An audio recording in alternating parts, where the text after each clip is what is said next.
Latest खबरें ये हैं कि पीएसएल फ्रेंचाइजीज ने कुछ बड़े इंटरनेशनल प्लेयर्स के साथ मार्की प्लेयर की डायरेक्ट साइनिंग के तौर पर राब्ता किया है। आप जानते हैं कि पीएसएल फ्रेंचाइजीज को इस दफा ये परमिशन मिली थी कि वो एक बड़े प्लेयर को साइन कर सकते हैं। तो किस किस टीम ने किस किस प्लेयर से राब्ता किया है, इसकी डिटेल्स तो मैं आपसे शेयर करता हूँ।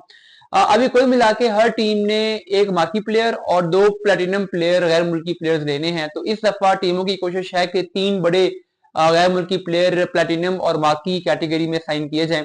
प्लेटिनम प्लेयर तो ड्राफ्टिंग में ही सिलेक्ट होंगे, लेकिन जो मार्की प्लेयर है वो चूंकि डायरेक्ट साइनिंग हो सकती है, तो इसलिए टीमें अब अप्रोच कर रही हैं कुछ बड़े प्लेयर्स के साथ। और ये पाकिस्तानी पैसों में तकरीबन 10 करोड़ रुपए का बजट टीमों को कहा गया है कि वो कर सकती है। तो 10 करोड़ ठीक ठाक अमाउंट है। अभी हालांकि कुछ इंग्लिश प्लेयर्स पर इंग्लिश काउंटी ने भी कुछ रिस्ट्रिक्शन लगाई हैं, लेकिन पाकिस्तान क्रिकेट बोर्ड राब्ता कर रहा है ताकि वो प्लेयर्स अवेलेबल हो सके, और वो हो जाएंगे। और कुछ प्लेयर्स ने भी उनको धमकी दी है कि अगर उनको पीएसएल भी ना खेलने दी गई तो वो दी 100 का भी बाइकआउट कर सकते हैं। तो इस लिहाज से होपफुली इंग्लिश प्लेयर भी अवेलेबल होंगे। बहरहाल मैं आपको लिस्ट बता दूं। सबसे पहले हम शुरू कर लेते हैं इस्लामाबाद यूनाइटेड से। इस्लामाबाद की हिस्ट्री रही है कि उन्होंने हमेशा टॉप ऑर्डर में एक बड़ा बैट्समैन लिया, चाहे वो पहले वो एलेक्स हेल्स हूं या उससे पहले शेन वॉटसन हूं। तो अब इस दफा उनकी जो नजरें हैं वो डेविड वार्नर पे हैं। डेविड वार्नर से उन्होंने राब्ता किया है। उनको एक बड़ा ब्रांड भी चाहिए होता है, एक ऐसा बैट्समैन जो ऊपर से आके तेज रन कर सके, पावर प्ले को इस्तेमाल कर सके और एक टीम का फेस भी बन सके। तो उस लिहाज से डेविड वार्नर उनके लिए बेस्ट ऑप्शन है, उससे वो राब्ता कर रहे हैं। और होपफुली डेविड वार्नर और इस्लामाबाद यूनाइटेड की आपस में डील हो जाएगी, ज्यादा चांसेस यही है।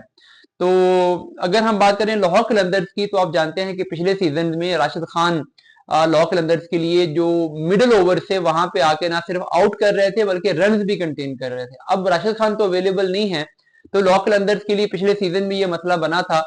और आतिफ फराना ने ये बात भी की थी कि हमारे लिए जो सबसे बड़ा सेटबैक था वो राशिद का ना होना था। मिडिल ओवर्स की हमारे पास डेफिशिएंसी रही बॉलिंग में।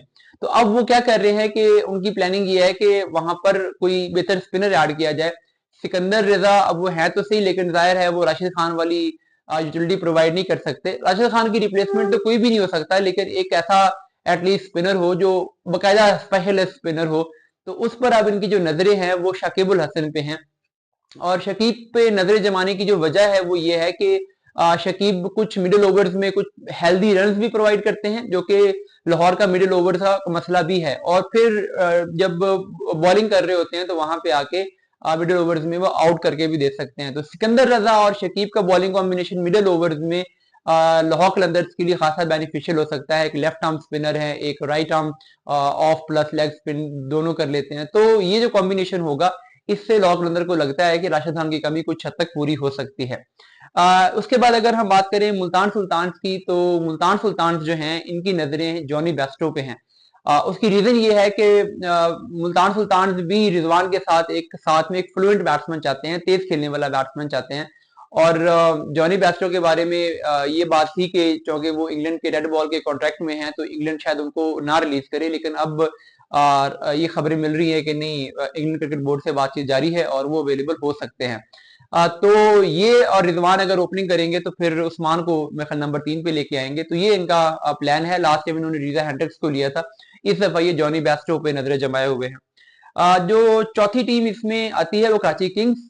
कराची किंग्स जो हैं उनको टॉप ऑर्डर पर एक ओपनर चाहिए है, और फिन एलन पर इनकी नजरें हैं, क्योंकि बाकी इनके पास जो बैट्समैन है वो लंबा खेलने वाले हैं, जैसे शान मसूद हैं वो लंबा खेल सकते हैं।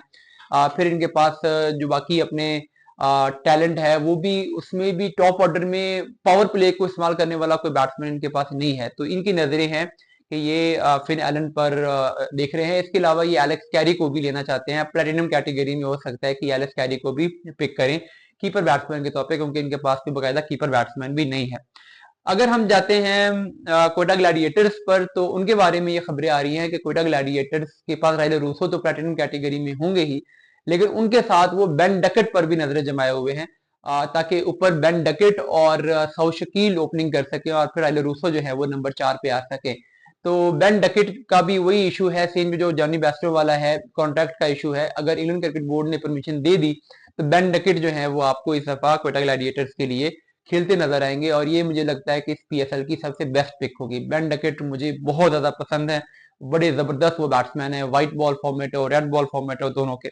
उसके बाद आखिरी जो पेशावर जल्मी है, जल्मी की नजरें हैं जी केशव महाराज पे, क्योंकि जल्मी को ये लगता है कि हमारे पास स्पिनर्स कोई अच्छे नहीं है। पेस बॉलिंग में तो ल्यूक वुड इनके पास लास्ट टाइम थे, इस दफा वो इनको रिटेन कर लेंगे, और साथ में इनके पास अपने खुरम शहजाद और आमिर जमाल, तो कुछ हद तक गुजारा हो जाता है। लेकिन स्पिनर, एक ऐसा क्वालिटी स्पिनर जो मिडिल ओवर्स में इनको कंटेन कर सके, आउट करके दे सके, तो इसलिए ये केशव महाराज पे नजरें जमाए हुए हैं मार्की प्लेयर के लिए। तो ये जी सिचुएशन है, अब देखते हैं कि क्या होता है।